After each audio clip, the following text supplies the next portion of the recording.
তোমরা যারা 2025 সালে এসএসসি পরীক্ষা দেবা তোমাদের জন্য এই ভিডিওটি। আজকে আমি তোমাদের বইয়ের অনুশীলনী 4.1 এর অঙ্ক নিয়ে আলোচনা করব।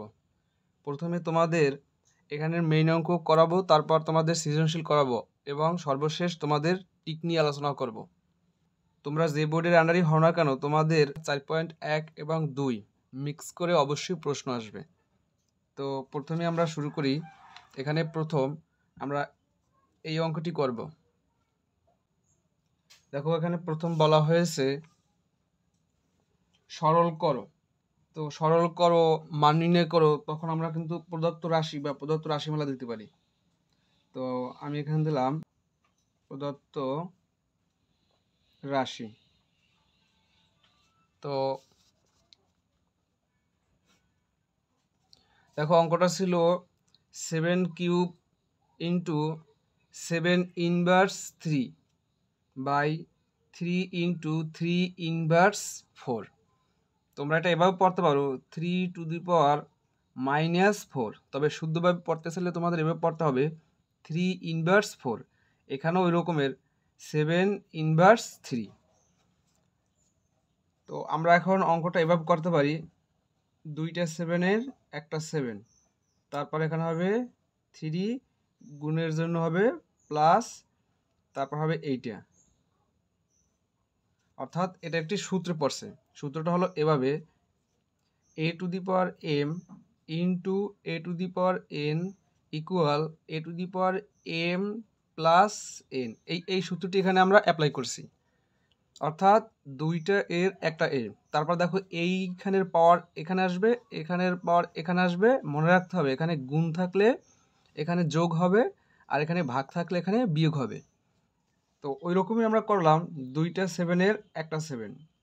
তারপর দেখো এই পাওয়ারটা, যেমন এই পাওয়ারটা এখানে আসছে না, ওই রকমের এই পাওয়ারটা এই গুণের জন্য, তারপর প্লাস, আর এই যে এই পাওয়ারটা এখানে আছে -3। তো আমরা পাশাপাশি দুইটা সাইন, এই জন্য আমরা ব্র্যাকেট দিয়েছি। নিচেও তোমরা এরকমই করবে। দেখো থ্রির এই দুইটা 3-এর একটা 3। এখন দেখো 3-এর উপরে কোনো কিছু পাওয়ার নাই। দেখো আমরা যদি এভাবে লিখি a ইন্টু a, তখন আমরা কি লিখি, এখানে আমরা এভাবে লিখি, অর্থাৎ 1 2 দুইটা a। তো একটা লিখে তার উপরে পাওয়ার আমরা 2 দিই।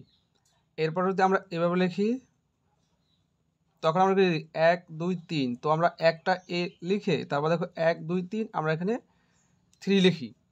তাহলে অবশ্যই একটা এ থাকলে তখন আমাদের কি হবে, একটা, তার মানে এখানে অন হবে। তো আমরা এমনিতেই বুঝি এখানে একটা এ, তো এই জন্য আমাদের অন দেওয়ার প্রয়োজন নেই। তাই আমরা দেখো এখানে 3, এখানে অবশ্যই এর উপরে পাওয়ার আকারে অন আছে। ঠিক আছে, কারণ দুইটা 3 হইলে তো আমরা এভাবে একটা 3 লিখে উপরে স্কোয়ার দিতাম। তাহলে একটা 3 উপরে অবশ্যই পাওয়ার অন আছে। তো এখানে হবে অন। ঠিক আছে, এখানে পাওয়ার উপরে অন আছে, অন, তারপর গুণের জন্য হবে প্লাস, তারপর এখানে পাওয়ার আছে -4। পাশাপাশি দুইটা সাইন আমাদের এখন ব্র্যাকেট দিতে হবে। তো এখন যদি আমরা হিসাব করি কি হয়, দেখো এখানে 7, তারপর দেখো 3 প্লাস মাইনাসে মাইনাস, আর এখানে আছে 3, আর এখানে হবে দেখো প্রথম লিখতে হবে 3, তারপর অন, তারপর দেখো প্লাস মাইনাসে -4।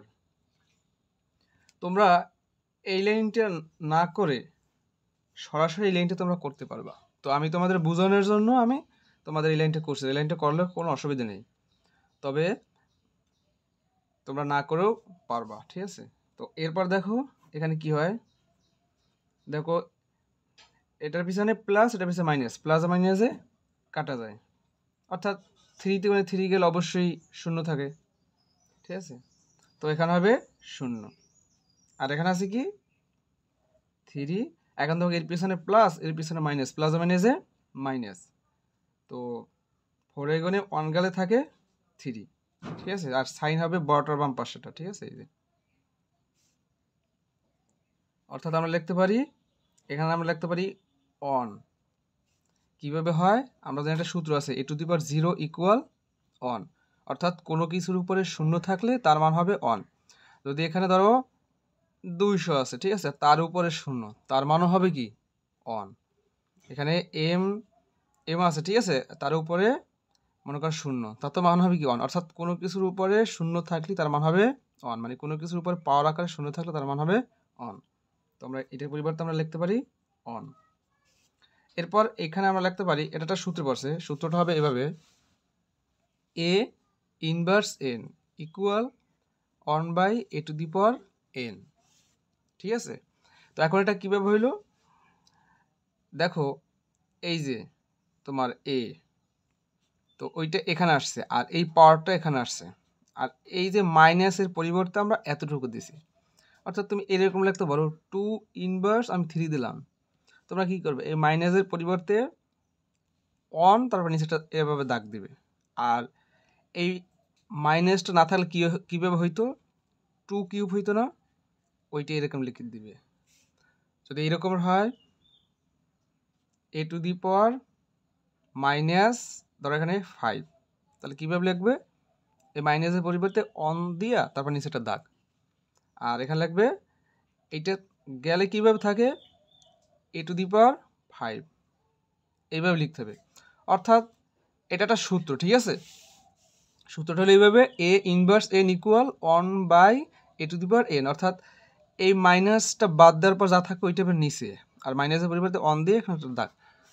তো আশা করি তোমরা বুঝতে পারছো। তাহলে আমরা এখানে লিখতে পারি, অবশ্যই এখানে এই যে মাইনাস এর পরিবর্তে 1 তারপর একটা এভাবে দাগ দিবে, তারপর মাইনাসটা না থাকলে কীভাবে হইতো 3 কিউব হইতো। জাস্ট এটা বোঝানোর জন্য আমি এভাবে বললাম। এরপর দেখো প্রথম অন, ঠিক আছে, এই দেখো এই যে অনটা আমরা ঠিক রাখবো, ঠিক আছে, তাহলে একটা কাজ করি, আমরা একটু ভাঙাই দিই, অন আমরা ঠিক রাখি, তারপর এখানে হচ্ছে অন, দেখো 3 কিউব, এই যে 3 কিউব এটা তারা বোঝায় কি 3টা 3 গুণ আকারে, তাহলে দেখো কি হয় 3 3 9, 3 9 27, 27 হয়, ঠিক আছে, তাহলে এখানে হবে 27। এরপর দেখো আমরা কি করব, এই অন ঠিক রাখবো আর এই পক্ষ আমরা উল্টেই দেব, কারণ আমরা জানি এই দেখো উপরে একটা ভগ্নাংশ, ঠিক আছে, এই অনের নিচে যদি আমরা অন ধরি তাতে কোনো তো মানে পরিবর্তন হয় না, আর নিচেও একটা ভগ্নাংশ, তো একটি ভগ্নাংশকে যদি আরেকটি ভগ্নাংশ দ্বারা ভাগ বোঝাই, ভাগের কাজটা আমরা গুণের সাহায্যে সারি, আর তার নাম হলো বজ্রগুণ। বজ্রগুণের নিয়ম হলো প্রথম পক্ষ আমরা ঠিক রাখবো, পরের পক্ষ উল্টোই দেবো। তো অন আমি ঠিক রাখছি, আর পরের পক্ষটা অর্থাৎ 1/27 এটা আমরা উল্টোই দিছি, এই 27 উপরে আর অন নিচে রেখেছি। এরপর দেখো এটা একটা ভগ্নাংশ, ঠিক আছে, তো এই ওয়ানের নিচে আমরা অন ধরতে পারি, তখন এটা একটা ভগ্নাংশ হয়। তো ভগ্নাংশের গুণের নিয়ম কি, পাশাপাশি দুটি ভগ্নাংশ থাকলে এবং তাদের মাঝখানে গুণ থাকলে আমরা এভাবে করি, হরে হরে এবং লবে লবে গুণ করি। তো আমরা 27 27 হয়, আর অনাক্ষে অন, তো অন দিয়ে 27কে ভাগ বোঝাই, তো মানের পরিবর্তন হয় না, তো এখানে 27 হবে। এটাই ছিল তোমাদের উত্তর। আশা করি তোমরা বুঝতে পারছো।